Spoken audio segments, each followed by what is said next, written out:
اللہم صلی علی سیدنا مولانا محمد معدن الجود والکرم وآلہ وصحبہ وبارک وسلم۔ حمد و صلاۃ کے بعد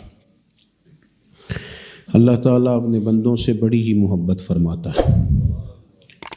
بغیر طلب کے، بغیر دعا کے رزق، مال، اولاد، صحت، عافیت، دوست، احباب، ماں باپ، یہ سب نعمتیں اللہ بغیر طلب کے بندوں کو عطا فرماتا ہے۔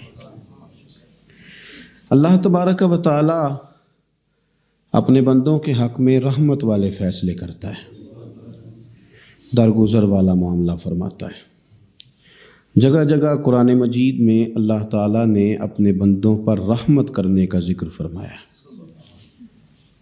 ان اللہ یغفر الذنوب جمیعا، فرمایا بے شک رب تمہارے سارے ہی گناہ معاف فرما دے گا۔ تم نا امید نہ ہونا، وہ معاف کر دے گا تمہیں۔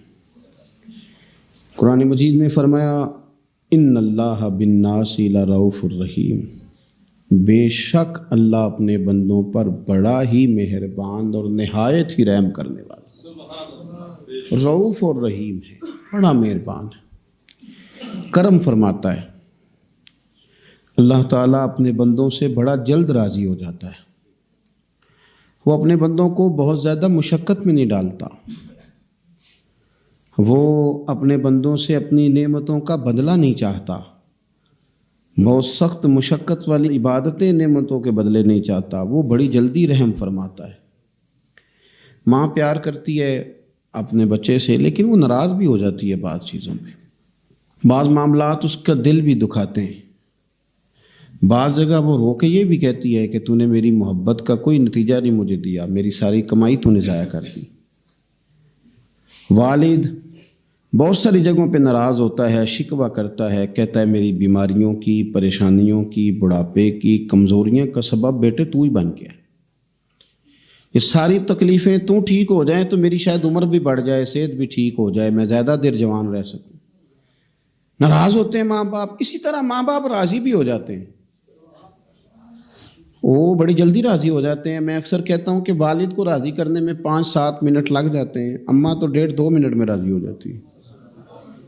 ابا جی کو 5-7 منٹ لگتے ہیں، کئی دفعہ کہنا پڑتا ہے، کوئی دلائل دینے پڑتے ہیں، لیکن والدہ کے لیے تو کچھ بھی نہیں، آپ نیرا جا کے پیروں میں بیٹھ ہی جائیں، کچھ بھی نہ کریں، آپ پورا روئیں نہ، رونے والا منہ ہی بن جائے تو اماں تو نرم ہی نرم ہے، جس وقت جو مرضی آپ کرا لیں ہو گیا۔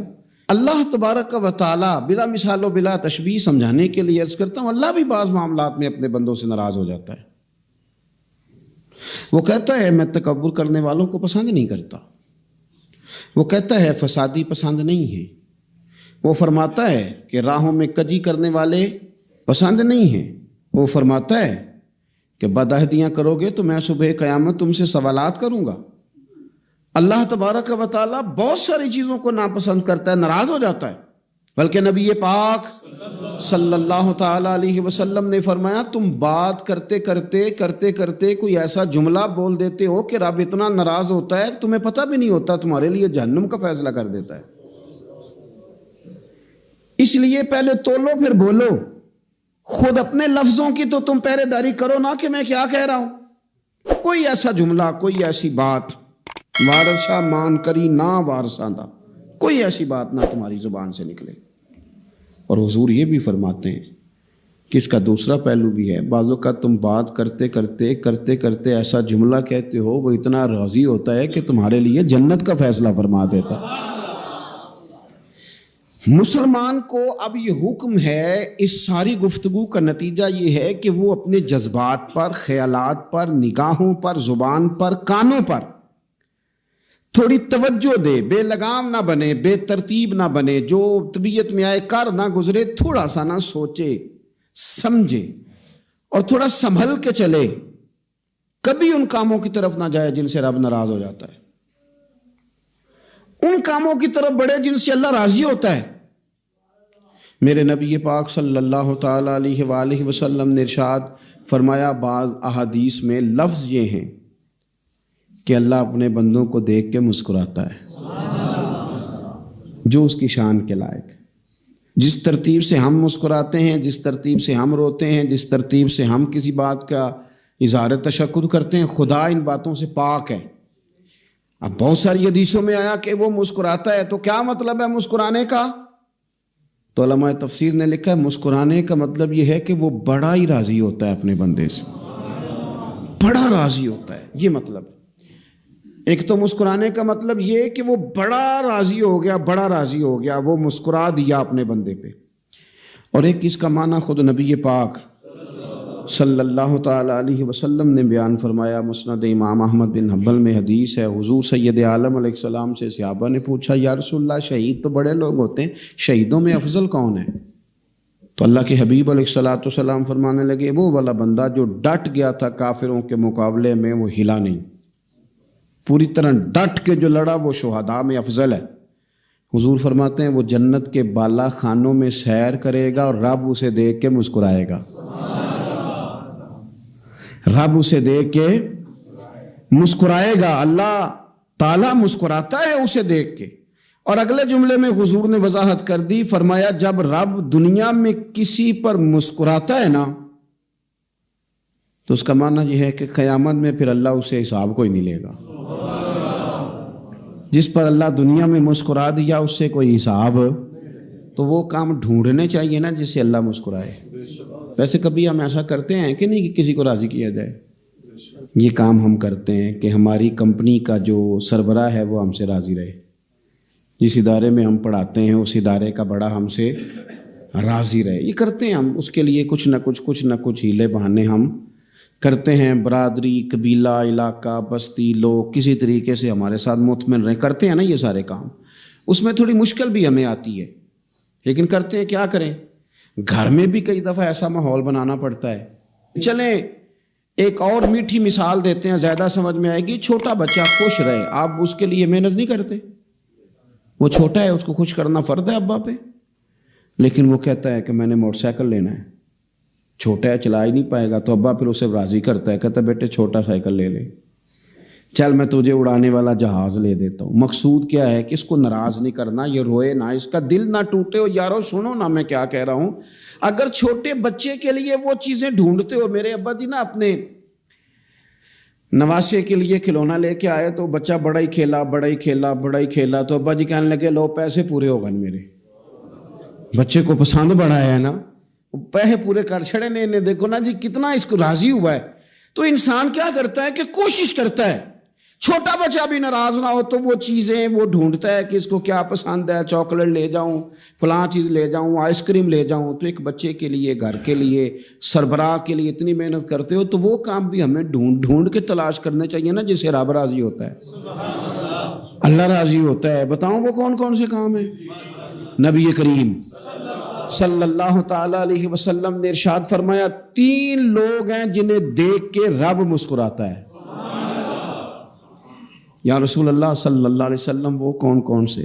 تو محبوب فرمانے لگے ایک وہ بندہ ساری مخلوق سوئی ہے، آدھی رات ہے، رات کا پچھلا پہر ہے، اس نے اٹھ کے وضو کر لیا، مصلی پہ کھڑا ہو گیا خدا کی یاد میں، فرمایا اسے دیکھ کے رب مسکراتا ہے جو اس کی شان کے لائق ہے، مسکراتا ہے اللہ۔ یہ تو سونے کا ٹائم تھا، یہ تو گہری نیند آنے کا وقت تھا، رات کا پچھلا پہر، رات پوے تے بے درداں نو نیند پیاری آوے تے درد منداں نو یاد سجن دی ستیاں وی آن جگاوے۔ اور ساون کی کالی راتوں میں جب بوندا باندی ہوتی ہے، وہ راتوں کو اٹھ روتے ہیں جب خلقت ساری سوتی ہے، اللہ مسکراتا ہے۔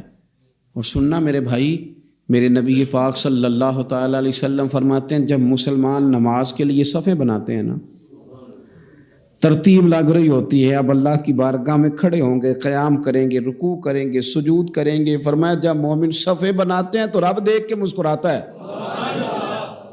مسکراتا ہے۔ کمال ہو گئے عروج بندگی کا، جب بندے کو دیکھ کے رب مسکرائے، خدا بندے سے خود پوچھے بتا تیری رضا کیا ہے، مسکراتا ہے۔ اور میرے نبی پاک علیہ السلام فرماتے ہیں جب مجاہد جہاد کے لیے صفیں سیدھی کرتے ہیں، آج تو یہ رب کے نام پہ مرنے ہی آ گئے، یہ صفوں میں کھڑے ہوں گے، ترتیب سے لڑیں گے، ترتیب سے گلا کاٹیں گے کافروں کا یا شہادت لیں گے، فرمایا جب جہاد کے لوگ صفیں بناتے ہیں تو رب انہیں دیکھ کے مسکراتا ہے۔ کتنے نصیبوں والا وہ بندہ ہے جسے دیکھ کے مسکرا دیا۔ او یار کبھی تیرا بیٹا تیرے سامنے مسکرائے نا چھوٹا تو تیرا دل باغ باغ ہو جاتا ہے۔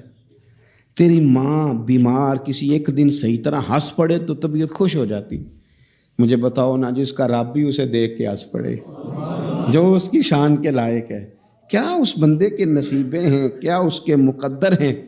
آپ اس مقام پر اپنے آپ کو لائیں۔ اب دیکھیں نا یہ حدیث آپ نے سن لی، اب ہم نے نا اس طرح صفحے نہیں بنانے جس طرح ساری دنیا، اب ذرا صفحے بھی شوق سے بنائیں گے۔ آپ ذرا تھوڑا سا شوق پیدا کریں گے، بھئی یہ تو میں وہ کام کرنے لگا ہوں جسے دیکھ کے رب مسکراتا ہے۔ نبی پاک صلی اللہ علیہ وسلم نے فرمایا جب کوئی بندہ توبہ کرتا ہے نا، ہم توبہ کا رٹا لگاتے ہیں، یا اللہ میری توبہ یا اللہ۔ اور توبہ کا تو مطلب یہ ہے کہ پچھلے گناہوں سے پکی توبہ، آج کے بعد یہ غلطی نہ کرنے کا پکا وعدہ۔ تو نے ساری شب برات رو کے گزاری ہے، بتا سویرے جھوٹ جوڑنے کا ارادہ ہے تیرا؟ آج کے بعد رشوت تو نہیں نہ لے گا، ملاوٹ تو نہیں نہ کرے گا، یہ توبہ ہے۔ اور اگر سارے کام اسی طرح کرنے ہیں تو پھر یہ توبہ کا رٹا ہے، جتنا مرضی لگاؤ۔ حضرت علی بن ربیعہ رضی اللہ تعالیٰ عنہ فرماتے ہیں میں مولا علی کے ساتھ تھا، مقام حرہ کی طرف جا رہے تھے، حضرت علی نے ہاتھ اٹھا کے دعا مانگی ہماری تعلیم کے لیے، ورنہ حضرت علی ہم صحابہ کو محفوظ عن الخطا تو مانتے ہیں نا۔ ہاتھ اٹھا کے کہا اے اللہ ہمارے گناہ بخش دے، تیرے علاوہ کوئی معاف کرنے والا نہیں۔ اور پھر حضرت علی آسمان کی طرف دیکھا اور دیکھ کے نا حضرت علی بن ربیعہ کو تو مسکرائے۔ حضرت علی بن ربیعہ کہنے لگے حضور مسکرائے کیوں ہو؟ فرمانے لگے ایک دن میں حضور کے ساتھ اسی طرح آیا تھا، اسی طرح حضور نے دعا فرمائی تھی ہماری تعلیم کے لیے، اور پھر حضور مجھے دیکھ کے مسکرائے تھے اور فرمایا جب کوئی بندہ رب کی بارگاہ میں اس طرح استغفار کرتا ہے تو رب مسکراتا ہے، اور مسکرا کے فرماتا دیکھ لو میرے بندوں کو پتا ہے کہ میرے علاوہ معاف کرنے والا کوئی نہیں، انہیں پتا ہے، تم اس کی بارگاہ میں رجوع تو لاؤ، آؤ تو صحیح دو آنسو لے کر۔ اقبال کہتے ہیں کہ موتی سمجھ کے شان کریمی نے چن لیا، قطرے دو گرے میرے ار کے انفعال کے، دو میں نے آنسو بہائے تھے تو اس کے کرم نے تو موتی سمجھ کے چن لی۔ سنو نا حضور اس استغفار کو اللہ کو یار رات کو توبہ کر کے سونا چاہیے ہمیں۔ کچھ غلطیاں ہم کرنا نہیں چاہتے پر ہم سے ہو جاتی ہیں، کچھ دل ہم توڑنا نہیں چاہتے پر وہ ٹوٹ جاتے ہیں، ہماری مجبوری ہوتی ہے ٹوٹ جاتے ہیں۔ رات کو اس کی بارگاہ میں ہاتھ باندھ کے کشکول طلب دراز کر کے خوب استغفار پڑھنا چاہیے کہ مالک بندے ہیں نا کیا کریں، نفس کا ساتھ ہے، دنیا کا ساتھ ہے، خواہشات نفسانیہ، مالک معاف کر دے۔ درد سے توبہ، رسم نہ ہو، کہانی نہ ہو، لفظ نہ ہو، جملے نہ ہوں، اور جناب ایسے لوگوں کے بیچ بڑے ہاتھ باندھ کے اور بڑا کوئی ضرورت نہیں، آپ اکیلے اپنی چارپائی پہ بستر کے اندر منہ دے کے بھی درد سے کہیں گے نا معاف کر دے تو وہ تو مہربانی بڑا ہے۔ میرے نبی پاک صلی اللہ علیہ وسلم مثال دیتے ہیں، فرمایا ایک آدمی صحرا میں جا رہا ہے، صحابہ سے حضور خطاب کر رہے ہیں، فرمایا ایک آدمی صحرا میں جا رہا تھا، اس نے اپنی اونٹنی پہ کھانا پانی پیسے ہر چیز رکھی ہوئی تھی، صحرا تھا بہت بڑا، درمیان صحرا کے گیا تو تھوڑا سا سستانے کے لیے آرام کرنے کے لیے اونٹنی سے نیچے اترا۔ اب اس نے اونٹنی کی لگام اونٹنی کی نکیل اپنے سرہانے کے نیچے رکھی، ہاتھ کے ساتھ پکڑی اور سو گیا۔ تھوڑی ہی دیر کے بعد جب اس کی آنکھ کھلی تو دیکھا اونٹنی غائب ہے۔ صحرا میں وہ پیدل نہ آگے جا سکتا ہے نہ پیچھے جا سکتا ہے، نہ دائیں نہ بائیں، کھانے کو روٹی نہیں، پینے کو پانی کا قطرہ نہیں، تھوڑا ادھر بھاگا ادھر بھاگا، تھک گیا۔ کریم محبوب فرماتے ہیں وہ پوری طرح نڈھال ہو گیا اور مایوس ہو گیا، معاذ اللہ، مایوس ہو کے دوبارہ اسی جگہ آ کے لیٹ گیا جہاں پہلے لیٹا تھا، انتظار کرنے لگا کہ اب موت ہی آئے گی، آخری وقت ہے، اب نہ میں پیدل یہ صحرا کراس کر سکتا ہوں، نہ پیچھے جا سکتا ہوں، نہ کھانا ہے نہ پانی ہے، سوائے موت کے کوئی سہارا نہیں۔ حضور فرماتے ہیں وہ رستے میں دوبارہ لیٹ گیا، اچانک اس نے رخ بدلا تو اونٹنی سامنے کھڑی تھی۔ حضور نے صحابہ سے پوچھا بتاؤ نا اسے بھلا کتنی کو خوشی ہوگی؟ یا رسول اللہ جسے نئی زندگی مل گئی ہے۔ آپ دیکھیں نا سارے ڈاکٹروں نے کہہ دیا کہ اس کے تو گردے معدہ جگر ہر چیز ختم ہے، گھر لے جاؤ خدمت کرو، ہر طرف پریشانی ہے. وہ بندہ بھی سمجھ گیا ہے کہ آخری وقت آ گیا, کل جاؤں پرسوں جاؤں, تیاری ہو گئی, سب لوگ آ گئے, باہر والے بھی آ گئے, یہ ماحول ایک عجیب رنگ اختیار کر گیا. اچانک ایک ڈاکٹر نے آ کے کہا نہیں غلطی لگ گئی تھی. مجھے بتائیے انداز کیا ہوتا ہے؟ بغیر دوائی کے بندہ اٹھ کے کھڑا نہیں ہو جاتا. میں تو بچ گیا ہوں. نبی پاک صلی اللہ علیہ وسلم فرمانے لگے اس کی اونٹنی مل گئی. بتاؤ بھلا اسے کتنی خوشی ہوگی. یا رسول اللہ وہ تو دوبارہ دنیا میں آ گیا. حضور فرمانے لگے اسے کچھ بھی خوشی نہیں ہوئی. جب کوئی رب کا گناہ گار بندہ آ کے توبہ کرتا ہے, رب کو اس سے کئی گنا زیادہ خوشی ہوتی ہے. میرا بندہ آ گیا ہے, میرا بندہ آ گیا ہے, میرے گھر آ گیا. اس نے آنسو بہائے ہیں. اس نے کہا اللہ میں تیرا ہی ہوں, تیرا ہی رزق کھاتا ہوں, تیری ہی زمین پہ رہتا ہوں, تیرے نام سے میری سانسیں چلتی ہیں. وہ آ گیا. فرمایا اس اونٹنی والے سے زیادہ رب کو خوشی ہوتی ہے جب گناہ گار آ کے توبہ کرتا. گناہ گاروں کے آنسو اس کی بارگاہ میں بڑے مقبول ہیں. لیکن ہم رسم ادا کرتے ہیں, توبہ نہیں کرتے. ہم اپنے آپ کے ساتھ دھوکہ کرتے ہیں, جھوٹ بولتے ہیں. ہم بندہ کوئی ناراض ہو جائے تو ہمیں کو نہیں نیند آتی, اس کے گھر چلے جاتے ہیں. ہم اپنے سارے رشتوں کو, تعلقات کو مینٹین کر کے رکھنے کے عادی ہیں. ہمیں پتہ ہے کہ وہاں میں نہیں جا سکا تو بیٹا بھیجتا ہوں, فلاں شادی پہ میں نہیں جا سکا تو بھتیجا بھیجتا ہوں, بھائی بھیجتا ہوں. ہر تعلق کا ہم نے خیال رکھا کوئی روٹھ نہ جائے.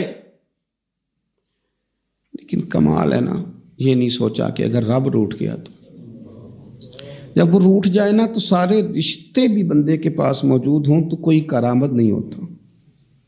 پھر کروڑوں روپیہ جیب میں ہوں تو ڈاکٹروں کی دوائیاں اثر نہیں کرتی. وہ روٹھ جائے تو پھر انسان اس طرح سے پھسلتا ہے کہ بڑے بڑے اس کے پاس دروازے ہوتے ہیں پر کسی جگہ اس کا ہاتھ نہیں لگتا.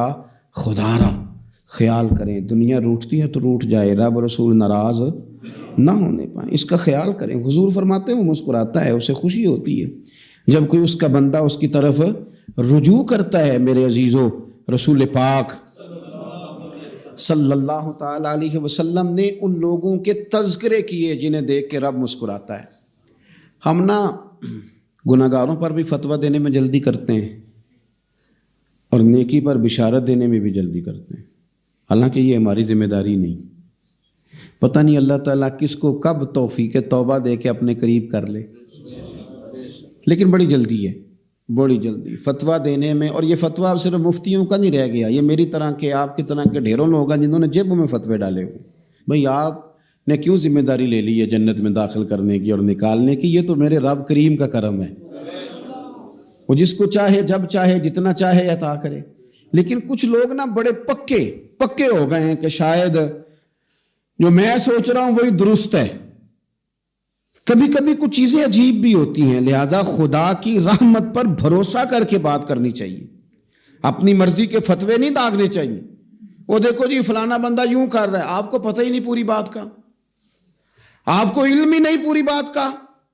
حضرت بہاءاللہ نقشبند بخاری رحمۃ اللہ علیہ فرماتے ہیں میں حج کرنے گیا تو وہاں میں نے ایک آدمی کو کروڑوں کا کاروبار کرتے دیکھا تو میرے دل میں خیال ہے یہاں بھی اللہ اللہ کرنی چاہیے تھی, دنیا داری کر رہا ہے. لیکن فرماتے ہیں حج سے فارغ ہوئے تو میں نے دیکھا وہی بندہ سارا کچھ رب کی بارگاہ میں خیرات کر رہا ہے اور سینکڑوں غریب حاجی ہیں جن کو پورے خرچے دے رہا ہے. تو میں نے وہی اپنی سوچ سے توبہ کی کہ میں کہاں تھا. بڑی جلدی کھڑے نہ ہو جائیں. حضرت حسن بصری رحمۃ اللہ تعالیٰ علیہ ارشاد فرماتے ہیں کہ میں دریا کے کنارے گیا تو وہاں میں نے ایک شخص کو دیکھا, وہ اپنی ایک خاتون کی گود میں سر رکھ کے بیٹھا اور قریب ایک بوتل بھی پڑی ہے. تو میرے دل میں معاذ اللہ خیال آیا کہ دیکھو کس انداز میں ایک عورت کے ساتھ یہ ہے اور پاس بوتل بھی پڑی ہے, جانے شراب ہے. کہتے میں سوچ ہی رہا تھا کہ اچانک ایک کشتی آ رہی تھی دریا میں, وہ ہجکو لے کھائے, کشتی میں 4-5 لوگ تھے, وہ دریا میں ڈوبنے لگے.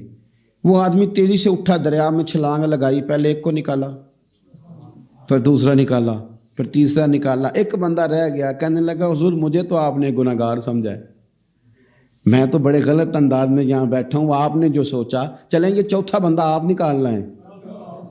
کرے نا یہ کام, کرے نا یہ کام. بڑے بھولے بھالے بڑے اللہ والے, ریاض آپ کو بس ہم ہی جانتے ہیں. اتنی جلدی فتویٰ.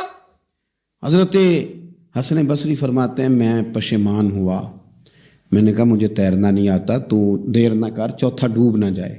کرتے اس نے چھلانگ لگائی، چوتھا بھی نکال لایا اور کہنے لگا حضرت آپ نے جلدی کی سوچنے میں، یہ بی بی میری ماں ہے اور یہ سرکے کی بوتل ہے۔ ہم ماں بیٹے کا یہ مشغلہ ہے کہ یہ وہ جگہ ہے جہاں آ کے لوگ مسافر اترتے ہیں، اور یہاں سے کسی کا گھر 100 میل ہے، کسی کا 200 میل ہے، ہم صبح سرکہ کھجوریں روٹیاں لے کے یہاں آتے ہیں، مسافروں کی نوکری کرتے ہیں، کوئی پریشان ہو تو مدد کرتے ہیں۔ حضرت خواجہ حسن بصری فرماتے ہیں میں نے معافی مانگی، ان سے بھی مانگی، رب سے بھی مانگی، انہوں نے مانگ لی نا بزرگ تھے، پر ہم کو نہیں تیار مانگنے کو۔ ہم ہر وقت بدگمانیاں، وہ فلانا فلانے جرم کرتا تھا، میں اسے اب کیسے نیک مان لوں؟ بھئی اب وہ نمازی ہے، خدا کے گھر آتا جاتا ہے، اب اللہ کی بارگاہ میں حاضر ہوتا ہے، جب رب نے معاف کر دیا تو بھی سوچ بدل جا۔ سنیں حضور کیا فرماتے ہیں، نبی پاک صاحب اللہ صلی اللہ تعالی علیہ وسلم فرماتے ہیں، مسند امام احمد بن حنبل دیکھیے، فرمایا رب اس وقت بڑا ہی مسکرائے گا جب قاتل بھی جنت میں جائے گا، مقتول بھی جنت میں جائے گا۔ یا رسول اللہ مقتول تو گیا، یہ قاتل کیسے چلا گیا؟ حضور فرماتے ہیں جائے گا، اور جائے گا اور رب مسکرائے گا جو اس کی شان کے لائق ہے۔ یا رسول اللہ کس طرح؟ تو نبی پاک صلی اللہ علیہ وسلم فرمانے لگے اس نے ایک مومن کو قتل کیا تھا، وہ شہید ہو کے جنت میں چلا گیا، اب اللہ نے بعد میں اسے توبہ کی توفیق دے دی، پہلے اس نے کلمہ پڑھا، پھر یہ میدان میں اترا، کافروں سے لڑا، یہ شہید ہوا، رب نے اسے بھی جنت دے دی۔ قاتل بھی جنت میں، مقتول بھی جنت میں، اور بات اتنی انوکھی ہے کہ رب دیکھ کے مسکرا رہا ہے جو اس کی شان کے لائق ہے۔ ہم جلدی میں ہیں، ہم انتظار نہیں کر رہے کہ شاید توبہ کر جائے، ہم انتظار نہیں کر رہے، لیکن میرے عزیز اتنی جلدی نہ کریں۔ سوچوں کا صاف ہونا، ذہنوں کا پاک ہونا، اور لوگوں کے بارے میں گمان کا اچھا ہونا۔ آپ کسی نفسیات کے ڈاکٹر کے پاس چلے جائیں، اسے کہیں ٹینشن بڑی ہے، میں ان کے مضامین پڑھتا رہتا ہوں، وہ سب سے پہلا سبق آپ کو یہ پڑھائیں گے کہ اچھا سوچا کریں۔ اچھا سوچنے سے بندہ تندرست رہتا ہے۔ کس سے بندہ تندرست رہتا ہے؟ ہیں جی واقعی، یعنی اس والے پڑوسی کے بارے میں بھی اچھا سوچنا ہے گھر میں، اس والے کے بارے میں بھی، چھوٹے بھائی کے بارے میں بھی اچھا سوچنا ہے، اور بڑے کے بارے میں بھی اچھا ہی سوچنا ہے۔ یعنی اپنی برادری قبیلے کے بارے میں بھی اچھا سوچیں، جو قبیلے کا نہیں اس کے بارے میں بھی چلیں تھوڑا سا اچھا سوچ لیں۔ اپنے بارے میں تو اچھا سوچا ہے بڑا، میں کہتا ہوں کہ ہم اپنی غلطیوں سمیت اپنے آپ سے بڑا پیار کرتے ہیں، اور دوسرے کی ایک غلطی نظر آ جائے تو ہمیں گھن آنے لگ جاتی ہے۔ آپ جلدی نہ کریں، مالک نے موقع دیا ہے بندوں کو، نہ وہ کسی کا رزق چھین رہا ہے، نہ سانسیں چھین رہا ہے، وہ اپنی زمین پہ چلنے بھی دے رہا ہے، رہنے بھی دے رہا ہے، تو جب اس نے موقع دیا ہے آپ بھی تھوڑا موقع دیں۔ اللہ بڑا کریم ہے، دروازے کھولے گا، اس کے بندے اس کی بارگاہ تک پہنچیں گے۔ بدگمانیاں اور پھر بدگمانیوں کا عروج، اور اس لیول تک جا کے بات کر دینے کا جہاں سے خوف آئے کہ یار یہ بات نہیں کرنی چاہیے تھی۔ رسول کائنات سرور دو عالم صلی اللہ تعالی علیہ وسلم فرماتے ہیں کہ اللہ مسکراتا ہے۔ دیکھو ہمارے ہاں نا ایک اور بھی مسئلہ بن گیا ہے، میں نے کچھ لوگوں کو نا پکا، میرے پیارے ہیں، محبت ہے مجھے، تو میں چونکہ آپ میری کلاس ہیں، میں مشاہداتی اور تجرباتی باتیں بھی کر لیتا ہوں، اسی کی روشنی میں کئی دفعہ گفتگو بھی تیار کرتا ہوں۔ کچھ لوگوں نے نا پکا ذہن بنا لیا یہ کہنے کا کہ ہاتھ بڑا تنگ ہے، پکا، آپ جس وقت پوچھ لیں ان کا ہاتھ اور بڑا ہی زیادہ تنگ ہے۔ آپ یقین کریں، بہن کا جو خاوند ہے وہ کہہ رہا ہے جا حصہ لے کے آ، تیرے بھائیوں کی کمائی تو نہیں، تیرے ابا کی ہے، لے کے آ۔ وہ بیچاری اس کی منتیں کر رہی ہے، کہتی ہے اگر جاؤں گی نا تو وہ کہیں گے حصہ لے جا، آج کے بعد ہمارے گھر نہ آنا، میرا دروازہ نہ بند کرو، مہربانی کرو۔ اور بھائی سے بات کرتی ہے تو کہتا ہے ہاتھ ہی بڑا تنگ ہے، جب ٹھیک ہوگا تو دے دوں گا۔ نہ کریں یہ ظلم، ہمارے اپنے تڑپتے رہتے ہیں اور ہماری دولتیں اندر پڑی رہتی ہیں، ہمارے اپنے چھوٹی چھوٹی ضروریات کے لیے پریشان ہوتے ہیں، لیکن ہم بڑے بڑے بہانے ہیں ہمارے پاس، کہتے ہیں یہ نکما ہے، یہ نکھٹو ہے، یہ کام نہیں کرتا، اس میں فلانا ہے، بے فلانا ہے، بلے میں نے نہیں ساتھ چلنا۔ اظہار جب آپ کے اندر پیدا ہوتا ہے نا، اظہار جب کسی کے لیے آپ حساس ہوتے ہیں تو آپ کو بھی سرور حاصل ہوتا ہے۔ نہ کریں یہ کام کہ آپ کو اللہ نے وسعت دی ہے اور ہر وقت آپ ہاتھ تانگ ہونے کا رونا رو رہے ہیں، ہر وقت آپ یہ کہہ رہے ہیں میں بڑی آزمائش میں ہوں، جب خدا نے آپ پہ نہیں ڈالی تو اتنے جھوٹ بولنا صرف اس لیے کہ میرے پیسے بچ جائیں، صرف اس لیے کہانی سنانا کہ حالات میرے بڑے خراب ہیں کہ کوئی بندہ میرے سے کوئی تھوڑا بہت قرض نہ مانگ لے۔ سنو، نبی پاک صلی اللہ علیہ وسلم کے پاس مہمان آ گیا، بخاری مسلم ہے، حضور نے ازواج مطہرات کے گھروں میں پیغام بھیجا، کچھ چیز ہے ضیافت کے لیے؟ یا رسول اللہ کچھ بھی نہیں، یہ دو جہاں کے شاہ ہیں اور پاس کچھ رکھتے نہیں، دو جہاں کی نعمتیں ہیں ان کے خالی ہاتھ میں۔ یا رسول اللہ کوئی چیز بھی نہیں۔ حضور نے صحابہ کے مجمع پہ نظر ڈالی، یا رسول اللہ صلی اللہ علیہ وسلم حکم ہو، تو حضور فرمانے لگے تم میں سے کوئی بندہ ہے جو اسے گھر لے جائے روٹی کھلائے؟ ایک صحابی اٹھے فوراً، حضور میں لے کے جاتا ہوں کھانا کھلاتا ہوں۔ فرماتے ہیں میرے گھر میں صرف بچوں کا کھانا تھا، یہ نہیں کہ فریزر بھرا ہوا ہے نعمتوں سے، صرف بچوں کا کھانا، یہ نہیں کہ کسی کو دیکھ کے اپنی ہنڈیا پہ برتن دے لیا، صرف بچوں کا کھانا۔ کہتے ہیں گھر گیا، بیوی سے کہا کیا کیفیت ہے؟ کہنے لگی بچوں کی روٹی ہے۔ میں نے کہا بچے سلا دے، صبح ناشتہ کر لیں گے۔ تو کہنے لگی آپ کیا کھائیں گے؟ تو میں نے کہا نہ میں کھاؤں گا نہ تو کھائے گی، مہمان جو نبی پاک کا ہے۔ کہا اچھا، اب ذرا تجویز دیکھو میاں بیوی کی سوجھی آپس میں۔ کہتے ہیں کھانا لگا دینا، کیونکہ ایک آدھ بندے کا کھانا ہے۔ اپنی غربتوں کا ہر جگہ اظہار کرنا، رونا رونا، یہ دیکھو غربت کیسے چھپائی جا رہی۔ اس کو کہا نہیں کہ چل تو تھوڑا رحم کھا، تو آیا ہے تو تھوڑا رحم کھا، یہ نہیں کہا اٹھ کے نا تو کھانا رکھنا اور اٹھ کے نا چراغ ٹھیک کرنے کے بہانے بجھا دینا۔ ہم دنیا والوں کے سامنے کیوں اپنے دکھ بیان کریں؟ ہم جو کہیں گے رب رسول کی بارگاہ میں کہیں گے۔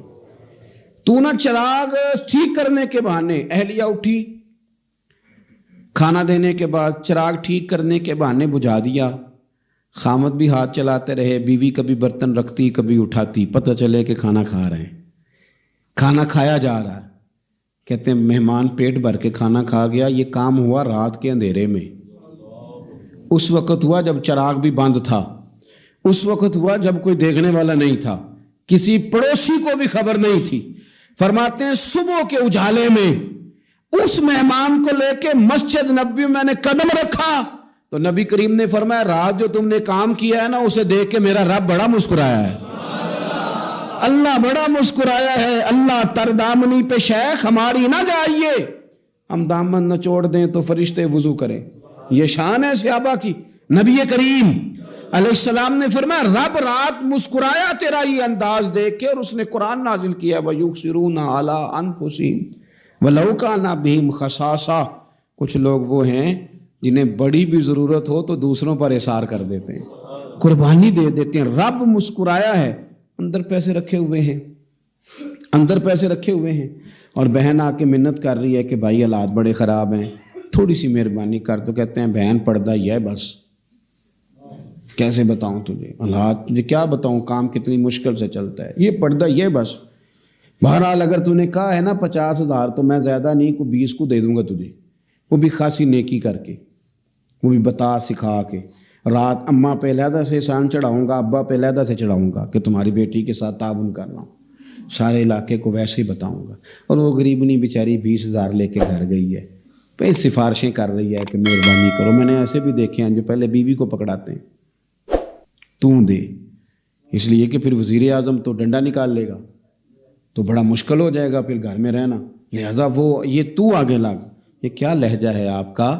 یہ تو کسی کو بھی دیں تو چھپا کے دینے کا حکم ہے، کسی کو بھی دیں تو ہمیں حکم یہ ہے کہ سیدھے ہاتھ سے دینا ہے، الٹے کو خبر۔ اور یہ جو بالکل ہی اپنے ہیں ان پر تو پردہ پوشی آپ کے لیے ویسے ہی ضرورت تھی۔ میرے عزیز رب مسکراتا ہے۔ میرے نبی پاک علیہ السلام نے یہ اعمال ہمیں بتائے جن پر اللہ مسکراتا ہے، خوش ہوتا ہے۔ اور بعض لوگوں کو حضور نے نامینیٹ کیا، حضرت سعد بن معاذ رضی اللہ تعالیٰ عنہ عظیم صحابی تھے۔ یہ وہ خوبصورت صحابی ہیں جن کے جنازے کو کندھا میرے نبی پاک نے عطا فرمایا، حضور نے کندھا عطا فرمایا۔ کمال ہو گئی، نرخ بازار محبت کا انوکھا ہی ہو گیا، خود خریداروں میں شامل آ کے مولا ہو گیا۔ حضور نے کندھا دیا۔ حضرت سعد بن معاذ رضی اللہ تعالیٰ عنہ کا جب جنازہ اٹھا ان کی والدہ رو پڑی، بڑے درد سے روئی، ماں تھی نا، ان کی آواز جب حضور تک گئی تو نبی پاک نے فرمایا آنسوؤں کو روک لے، آواز کو کم کر لے، تیرے بیٹے کی تو جب روح پرواز ہوئی ہے تو رب مسکرایا ہے، جس کے آنے پہ رب راضی ہو مسکرا دے جو اس کی شان کے لائق ہے۔ یہ تو وہ لوگ ہیں کہ جن کے جانے پر نہ رب، وہ کسی نے کہا تھا کہ میرے مرنے پہ ہر سو شور مچ جائے گا، دیکھو گے میرے مرنے پہ ہر سو شور تمہیں پتہ چل جائے گا جب ہم جائیں گے، میرے مرنے پہ ہر سو شور مچ جائے گا دیکھو گے، اور کہنے الوداع سرکار خود تشریف لائیں گے۔ اور درویش کہنے لگے بعد مرندے مکھڑا میرا ہو جاوے جے تازہ، پھر سمجھ لینا محبوب میرے نے آن پڑے ہے جنازہ، اور عاشق کا جنازہ ہے ذرا دھوم سے نکلے اور محبوب کی گلیوں سے ذرا گھوم کے نکلے۔ فرمایا کہ ان کے تو جانے پہ رب کریم، اور حضور نے ایک دعا بھی دی۔ حضرت ابو طلحہ، حضرت طلحہ رضی اللہ تعالیٰ عنہ صحابی تھے، ان کا وصال ہو گیا تو حضور نے دعا بھی دی۔ فرمایا یا اللہ جب میرا طلحہ آئے نا تو اس سے مسکرا کے بات کرنا، یہ تجھ سے مسکرا کے بات کرے جو تیری شان کے لائق ہے۔ تو اللہ تعالیٰ غائب درجے راضی ہوتا ہے۔ ایک دفعہ پھر بات دہراتا ہوں، جو میدان میں ڈٹ کے شہید ہو رب اسے دیکھ کے مسکراتا ہے، جو اس کی شان کے لائق، جو توبہ صحیح کریں سچی کریں رب انہیں دیکھ کے مسکراتا ہے، جو اس کی شان کے لائق ہے، جو نماز کے لیے صفیں بنائے رب انہیں دیکھ کے مسکراتا ہے، جو جہاد کے لیے صفیں بنائے رب دیکھ کے مسکراتا ہے، جو لوگ صبح پچھلے پہر اٹھ کے عبادت کریں رب انہیں دیکھ کے مسکراتا ہے، اور جو کبھی کبھی بھوکے رہ کے دوسروں پر قربان کر کے اثار کر دیں رب انہیں دیکھ کے مسکراتا ہے۔ بہت بڑی فضیلت ہے۔ اللہ ان سارے کاموں میں سے کسی ایک کام پہ ہمیں بھی لگا دے تاکہ یہ بڑی فضیلت اللہ تعالی ہم گناہگاروں کے حصے میں بھی فرما دے۔ آخر دعوانا ان الحمد للہ رب العالمین۔